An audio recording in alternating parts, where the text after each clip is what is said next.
Hello, everyone. How are you doing today? Welcome to the Impact Tribe podcast, where we meet exceptional people who create a positive impact in the world. I'm your host, Ashley Bright. We are streaming live on LinkedIn and YouTube. And I mentioned this in our last show, but new for 2025, we have dedicated Instagram and YouTube channels for all the clips as well as the full shows. So go check those out. Please give them a follow and a subscribe. We are at the Impact Tribe podcast on both of those channels. Before we get to my guest, I would like to give a big shout out to our sponsor, Opus Clip. If you are not familiar with Opus Clip, they are an amazing piece of online software that allows you to take long form videos and it will automatically turn them into individual short clips with captioning and editing and everything you need done for you, so you can then share them out to your social media and other platforms. So I love them. They are so good. And so if you are interested, please hit the link below to get a 30% discount. Okay, now to our guest. I am excited to welcome a sought-after keynote speaker, author, and leadership coach. The CEO of BrightMind Consulting Group. His diverse background spans the military, business, and global organizations, allowing him to combine data-driven insights with empathy to unlock the full potential of leaders and their teams. Please, everyone, put your hands together for my guest, Jevon Wooden. Hey, what's going on, Ashley? How are you, man? I am good. How are you doing, my friend? I'm doing well. Blessed to be here. Excellent. What's been going on for you? I know we chatted months ago, and I see through the socials, as they say, that you are just always doing things and always having an impact. And so what have you been up to? Well, I appreciate that. For me, a lot of speaking, a lot of workshop facilitation, new coaching, and then I have a new book that I just completed. Just got the proofs finalized, so I'm super excited. It's called Functional to Phenomenal: The Entrepreneur's Guide to Transforming Your Leadership and Business. So that's my baby right now. That is amazing. So is this book number 2, or this is number awesome. 2 on my solo projects. Wonderful. Well, congratulations. I mean, writing a book is no ezy task. And no, the fact that you're on to 2. It's not. And then you have the other component of actually getting people to read it. So. Well, that's part of what this is about, is getting others to see what you're up to and how you are moving through the world and showing up. Absolutely, man. Well, I appreciate you sharing your platform with me. And I know we're going to have a very exciting conversation. Excellent. Well, I know when we had our connection call many months ago, I felt this great energy from you. And that's very much how I select the guests, is that, not only are you doing amazing things and having an impact in the community, but also that energy you give off, which I think, depending on where you come from, whether it's religion, God, the universe, spirit, there's something out there that everyone's giving off and we're all connecting to. And so I appreciate you for bringing that, just always being there. Absolutely. I appreciate you saying that, man. I mean, I feel like energy is a very important thing. I get to do these things. I'm blessed to have all my faculties and a sound mind and body. So I don't take that lightly. Excellent. So tell me, I mentioned in the intro that you are the founder of BrightMind Consulting Group. Why don't you tell us a little bit about that and what value you're bringing to your clients and the community with that? Yeah, absolutely, man. I'll start with the origin story. A lot please. of people are like, how did you even get here? You were in tech, right? Your background in cybersecurity, IT. Why are you doing this now? So this company actually was a catalyst for something that happened in the military in 2017. There was a bombing attack on the base I was stationed at in Bagram Air Base on November 2016, the Veterans Day. Mm-hmm. And a few months later, I had just realized, I don't want to do this anymore. There's a lot of uncertainty. There's no stability in the military. My body was breaking down mentally. I just wasn't in it anymore. So I was like, what else can I do to really pour into other people? Mm-hmm. Cybersecurity, IT is a great field, but not for me, because I was like, I'm protecting ones and zeros. What impact am I making with that? Right. So I literally Googled, and I was like, what can I do besides motivational speaking to impact people? And on that list was coaching. And that was the start of me just going down this journey of becoming certified and needing to get my own coach months later after returning home. I was suffering real badly from PTSD and severe depression. So I got my own coach and I got a therapist and really just showed the power of this. So that's why I've been at this, man. That's why BrightMind Consulting Group exists. I really believe in the power of leveraging emotional intelligence to really help people unlock their potential in whatever situation, shape, or form that is. There's a saying that a butterfly can't see their own wings, meaning that sometimes as people, we don't understand our own power and beauty until someone helps us to unlock it for us. Wow, that's a beautiful sentiment. And I think, what I mentioned earlier about sort of what you are giving off, that idea of empathetic leadership and emotional maturity and emotional intelligence. I think, especially as men moving through Yes, the world, it's not something that many of us are taught. It's not something that is encouraged. And I, for one, have only really come to understand it for myself in the last handful of years. for And sure. so I think like many people, I moved through the world. I was a good guy and I was doing good things, but like sort of like you, I got to that point, especially when my first child was born, that I'm not sure I'm really like setting the world on fire and empowering others. And there was nothing wrong with what I was doing, but it just wasn't really bringing the opportunities for helping that I thought it should. Yeah, and that's the thing, it's like once you identify that thing, well, first you got to see that there's something missing or that there's Mm. something more you want to be doing. And then once you identify that, it's really this journey that we're imparting on, right? We are just really getting started. We don't know what the outcome is, but just taking these steps, we're already feeling better ourselves and then making that more impact by showing up the way we show up. So I love that you mentioned, like, as men, it's not something that we hear or talk about a lot. I know growing up that I was taught the opposite, right? Men don't really show emotions. Men have to be stern and strong and fierce. Well, I realized like a lot of times there are many inflection points in my life that I realized like vulnerability is strength, and Mm. holding on to all the stress and the pain internally is just not good for us, right? We're rotting inside. We may look good outside, but we're rotting inside. So that's really one of the pieces I talk about a lot, especially with like leaders. Mhm. Leaders tend to feel like they have to have all the answers. They have to show up as this confident depiction of a superhero, when that's just not the case, right? It's not the case, and it actually stifles growth for everyone involved. Absolutely. I mean, I talk about this too with public speaking, in that, when it comes to being a leader, one of the very valuable skills is having a certain level of vulnerability or transparency with the people that you lead, because it Right. demonstrates that, shocker, you're a human being too. And that's how you start to build trust and build those relationships. And it's so vital to having a team that is, they're there for you, they're ready to put in the hard work, and they trust you. 100%. I literally just did a conversation. I had a presentation on authentic leadership and what Mm. authenticity really meant. And for me, there's a few components there, right? There's self-awareness, what we kind of talked about, we alluded to when we were saying how we got here. When you have to identify what really matters, what your values are, what your purpose is. And once you get that clarity in being able to understand and convey who you are and what you stand for, and being willing to also listen to others about Mhm. their perspectives and stuff.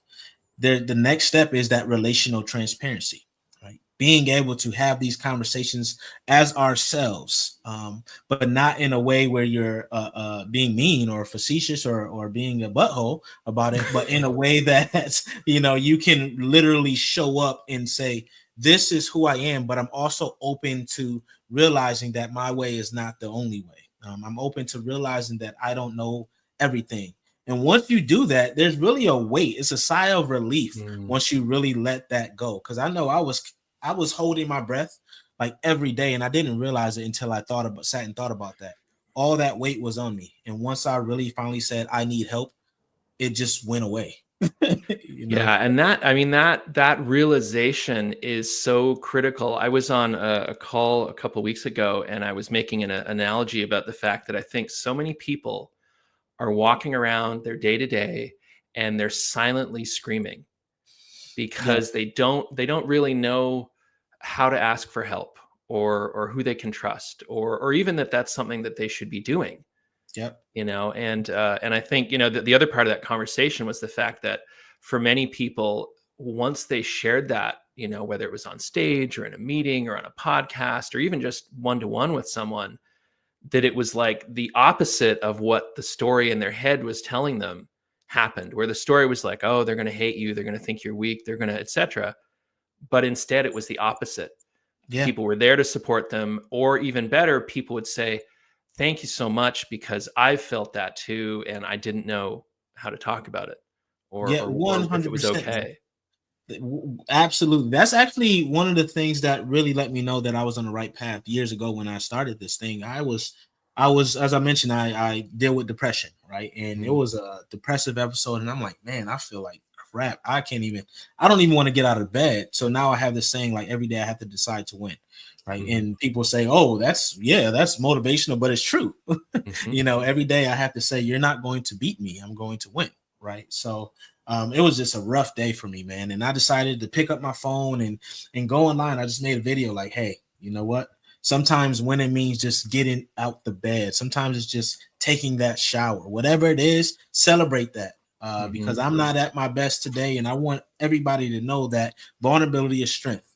And what I got was a flood of people in my inbox saying, like, hey, I'm so glad you made this. I literally made friends from that, and I reconnected with people from like high school who said, man, I needed to hear this because I'm going through it, but I didn't feel like I could talk to anybody because I didn't want to be judged. And from that, there was just this community that I created. Like, this is a community where there's no judgment. There's no being chastised, because we all need outlets. We all need ways that we can share what we're going through, truly, not putting on a facade, not wearing a mask, but truly showing up and saying, I am human and I am not okay. Yeah, it's so incredible. It's so important. I want to give a quick shout out to some of the people that are watching. Aaron, thanks for joining us. And Roman, thank you so much for being here. He just he said emotional intelligence with 100%, and the Yeah, I like it.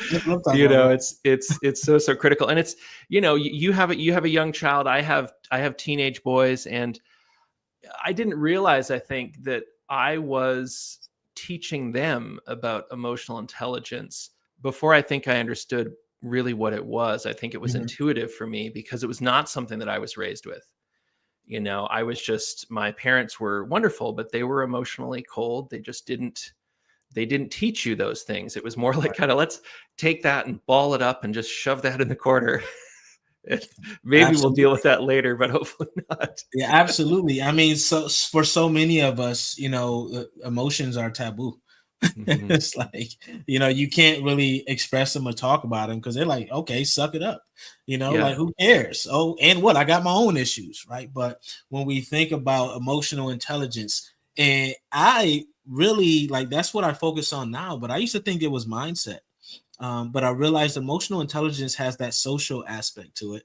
And that's really what we're talking about, right? You can have self-awareness. You can know what's going on within. You can be able to name your feelings and all these other things. But then there's also the component of managing that. How do you convey that? How do you show up transparently, authentically to say, I need help? And then once you get to that social side, things change when you interact with other people, right? So if you're making these things within your mind, like, I recognize that I'm saying they're probably going to judge me for this. I recognize that I'm saying that, oh, maybe I'm not good enough. Those things that go in, how does that show up when people come into play, right? And that's where the emotional intelligence really, really plays a factor, because that social awareness and that relationship management piece is hard for many of us, because we have this thing, like, the emotional brain says, protect yourself. That's the first reaction we have. And for a lot of us, getting over that, okay, it's not as severe. It's not something I need to fear because there's no death involved here. That's a hard jump to make, right? And it sounds simplistic when we talk about it and say it, but in practice, it's really hard to say, I'm going to be vulnerable. I'm going to put myself out there. I'm going to say that I'm not okay. I'm going to say I need help. I'm going to say that I'm just not the best version of myself. Because you start to wonder, like, okay, what is this person going to think? They may say, cool, thanks for sharing, but how are they going to treat me after this? Does it change the dynamic of the relationship, right? Yeah. Yeah. And it's interesting because it parallels a lot of what I run into with clients that are going on stage. To your point, nobody's going to die, Yeah, but our bodies are programmed, I mean, throughout all human history to keep us safe. And so, there is a component of recognizing that that's just what your body's doing, yeah, emotionally, physically. And so I have a friend of mine who he talked about this thing that he does where he actually acknowledges that inner voice and kind of has a conversation with them and almost says like, hey, thank you. I yeah, appreciate it. I know what you're trying to do, but I've kind of got this. I'm gonna take this step, or I'm gonna make this leap. And it's like I think it's like emotions. Like you start to identify them, you start to kind of understand them a little bit better. Even just yeah, identifying is huge, and it's yeah. not as scary. No, that's so true. And I love what your friend does. That was actually an exercise called inner child healing that I did to kind of help me get to where I am today. But to another component of that, I do a routine. I do the same routine every time I have to prep for a speaking example to Mhm. put me in that space, because there's a lot of things that could like interrupt, the fact that I'm in this space right now and I have to deliver. And that could be a personal thing. It could be something that was on my mind, etc. It could be me getting my own way. So I have a ritual routine that reminds me like, hey, you're here, right? And you're here for a reason. You're here to deliver. You just want to touch one person. And I say these things every single time. And what it does is it also lets me realize like whatever I was feeling, excitement and fear can feel the same exact way. Mhm. So that puts me in a space like I'm actually excited to deliver this for these people. I'm excited to touch that one person. It's not that I'm fearful. It's not that I'm going through imposter syndrome. It's that I'm excited to be in this moment. All the things that I've gone through has gotten me into this point to be prepared for this. Absolutely. And that is where I think, I was just, someone commented here that, emotional intelligence, as you mentioned, has that social component, which is Mm-hmm. so important, and mindset doesn't. But I think what you're describing here is that moment when mindset shift It is shifts. critical Yes. because as you said, it's sort of that anger, that fear, and that excitement.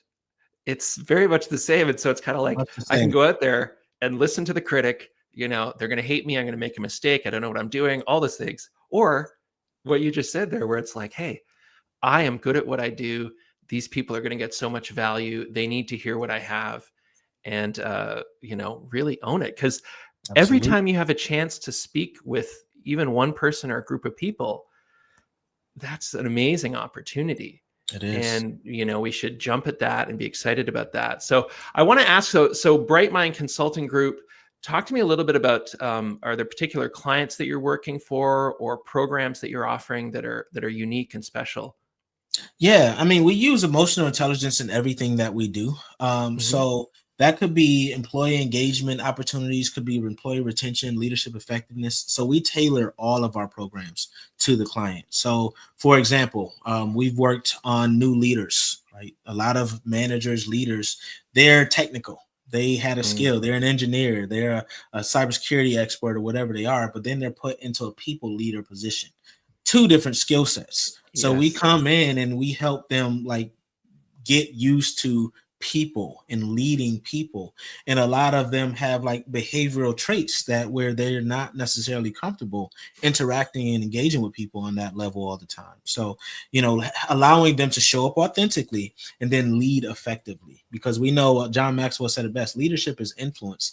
It's not necessarily the title. So getting Mhm. them to understand like you are influencing in your way, but this is just a different way that you're going to influence. So what does that look like for you to be that effective leader? And then we have programs where we focus on like workplace culture. So there's something we do called cultural transformation consulting, where we will take a look at everything that's going on. We do assessments and 360s and everything, and say, okay, you think that your issue for employee retention is X thing. Is it really that? And we'll go ahead and look at that and create a program to help them fix. We usually focus on one big goal at a time. So it could be Mhm. employee engagement, could retention, could be wellness, etc. But that's what we do in a nutshell. Wonderful, wonderful. And you mentioned in the opening that you're working on, about to release your second book. Mhm. Tell me a little bit more about that one. Yeah, so this book, Functional to Phenomenal. So it's really about leadership as one component, but tying leadership and effective leadership into a business. Like, how do I grow this business? And this one I did for entrepreneurs and business owners specifically. And I did that because, we've, as entrepreneurs, as you know, we've been going through these deep, deep, deep troughs, and then it'll peak a little bit. So how do we sustain when things aren't necessarily perfect and ideal on the external, right? Mm-hmm. So how do we sustain our businesses? How do we continue to grow? And how do we scale effectively? So that's what this book is covering. It's really, there's a few case studies with some clients that I've worked with on how I've helped them grow. And then it follows the path of a framework that I've developed on the steps that you need to look to. So I like to say, yes, it's a book, but it's also a reference guide. And then there's some tools that you can download and use for free that come with that book. Got it. For those watching that haven't written a book but are on they're on that path to doing so, what was it like for you to do that, and what was the time frame? Yeah, I mean, this one, so my first one, Own Your Kingdom, I voice typed it. So that one didn't take as long. I did that over a weekend because I wasn't doing research and stuff. I just talked my experience. This one was actually researching, going back and looking at the metrics and stuff for the clients, and having conversations with them, etc. So this one took about 9 months. To fully write. It's about 200 something pages, and then putting like the graphics and stuff together. So it took about 9 months to get this out here to where it's at this point now. Got it. And how far are you from it being available? You can pre-order it now. You can pre-order it today. Yeah, it's available. So how I like to do it is the first 100 people, I usually just deliver it myself. So I'll have them go to my website and get it. And then after that hits, because those are signed copies and they get a couple bonuses. After that hit, we post it on Amazon. Got it. Well, I'll make sure when I repost this that I'll put the info in there to connect with you, Absolutely, and all that good stuff. Well, that's exciting. It's so valuable to capture all that insight and all that experience and put it in a place and treat it in a way that others can access it and get value from it. Absolutely, man. I feel like that's one of the ways that we can contribute. Like, even if you don't write a book, like just putting your thoughts out there in whatever way, like this podcast, right? This show is a way for you to get your thoughts out there, and for you to let other people share. So whatever way that you like to communicate, I recommend that all the listeners and viewers go ahead and find their way to share their thoughts, because at the end of the day, nobody can tell your story or tell your knowledge better than you can. Absolutely. And it dovetails into sort of my underlying philosophy when I'm working with my clients, and what brings me joy about the work I do is that we all have value. We all have insights and ideas that are worth sharing. And, whether it's through a book, to your point, whether it's through a book or on social media or up on stage or a podcast, don't sort of hide away. Put it out there, because it's valuable to others, and you will find your tribe, that will come out of the woodwork and appreciate what you're doing. And so, thank you for reminding everyone about that. Absolutely, man. Every great organization, every great invention started from an idea from someone. And that person was once told that they were crazy, that it was impossible, that they couldn't do it. They had heard all the doubts. So same for you, right? And most of them probably came from themselves. You'd be surprised, right? So same for us. So we have to do it. Quiet the noise. Just go for it. I mean, there's a tribe for just about anything you can think of. Here in Houston, there was a quilting convention, and it was like one of the largest conventions I had ever seen at the George R. Brown Convention Center here. So don't ever think that your idea cannot gain traction. It's just about what you're willing to put into it. Absolutely. That's great. Thank you. So, tell me, so we talked a lot about sort of your background and what you're doing professionally in your new book. What kind of things do you do to bring joy and recharge outside of your consulting? Man, these days it's all about family. I had a beautiful baby girl. She's 14 months right now.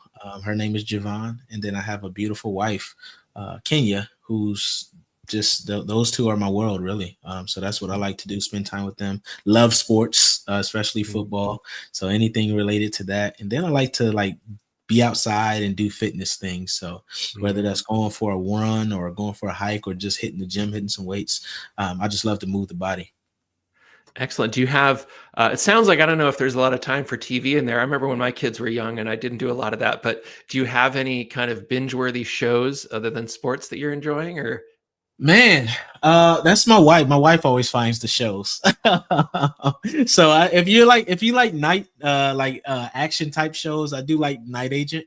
It's a pretty Oh, cool I've heard show a lot about that on one. Netflix. Yeah, that one was kind of fun. Excellent, excellent. Have you got anything upcoming? Obviously, the book is a big deal. If you got any speaking engagements or other things that that people would want to know about? Yeah, man, I have a few like ATD, if they're familiar with the Association of Talent Development. I'll be doing some things for them here in Houston, and then SHRM, I'll be at SHRM Talent 2025 in March. What else do I have? I have a few association events that's just scattered throughout. So there's a lot of engagements. You can catch me. I'll make sure I post them out there. And And then you you can mentioned always it. catch the LinkedIn, right? We're always on That's LinkedIn, right. right, Ashley? That's right. And you mentioned that you're going to be speaking at Disrupt Yes, I'll HR be here at in Disrupt Tucson in a few HR. months.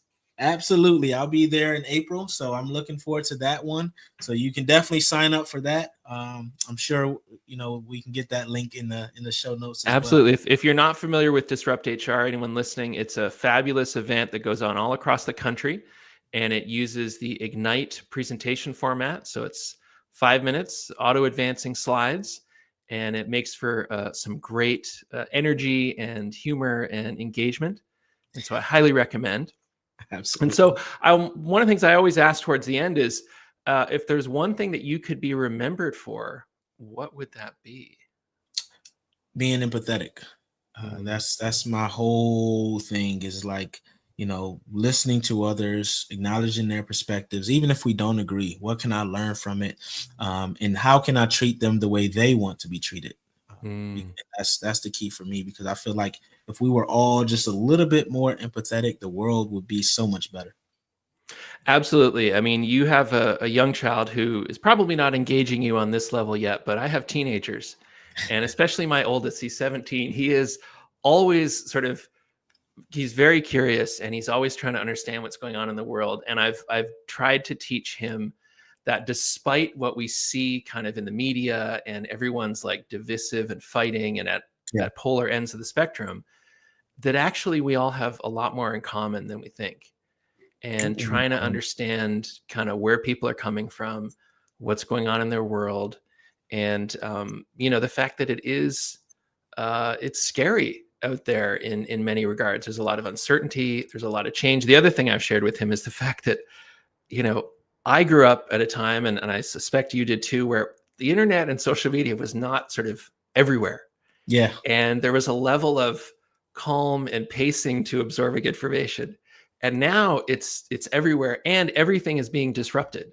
Yes. Every industry, every space, everything. And so I think a lot of people are freaking out.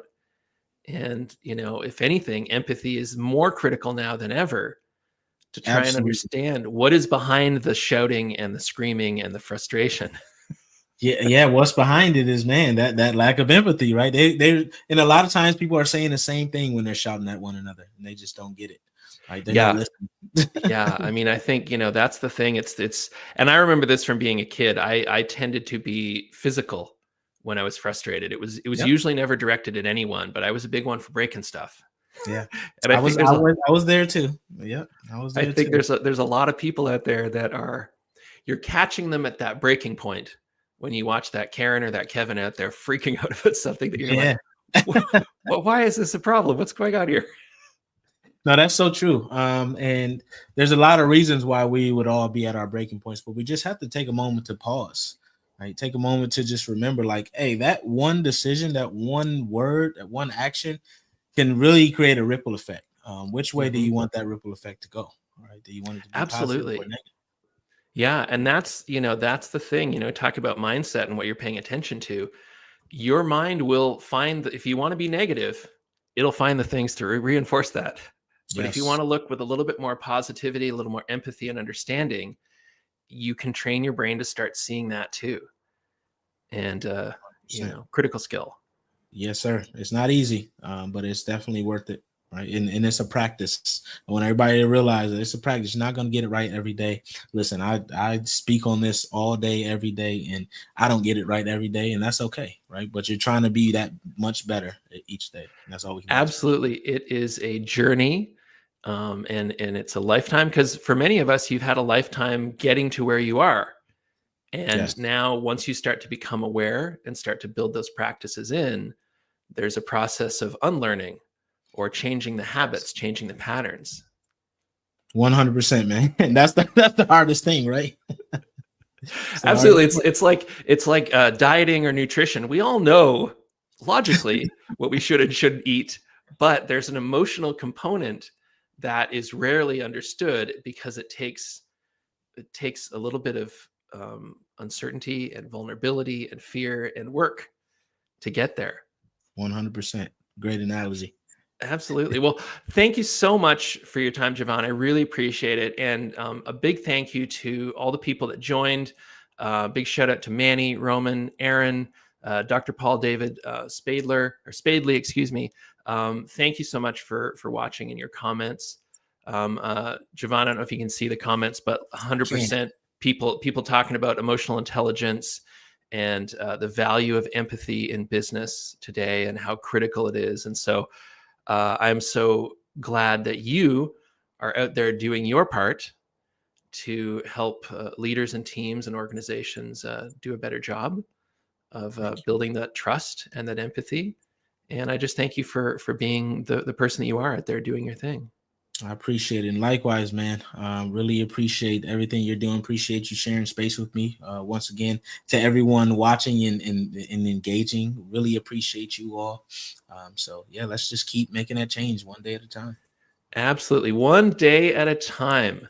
That sounds like a good one to leave on. So thank you again, Jevon. I appreciate it. And thank you to everyone who joined us. It's been wonderful. And so with that, I will say, have a great day and a great weekend. Yes. Thank you. Excellent. All right. And thank you, everyone, for being here. If you want to see the replay, this is going to be available on LinkedIn and YouTube. I'd appreciate if you could give us a follow on Instagram and a subscribe on YouTube. And stay tuned for our next guest, going to be coming up Thursday, February 13th. My special guest, who is in the comments, Manny Turan, is going to be joining us. Manny is an award-winning business leader and entrepreneur with expertise in innovation, rapid technology development, sales, and marketing. So please join us. You do not want to miss that. And so with that, I will say have a wonderful rest of the week and a great weekend. And thank you, everyone, for joining us today. Cheers.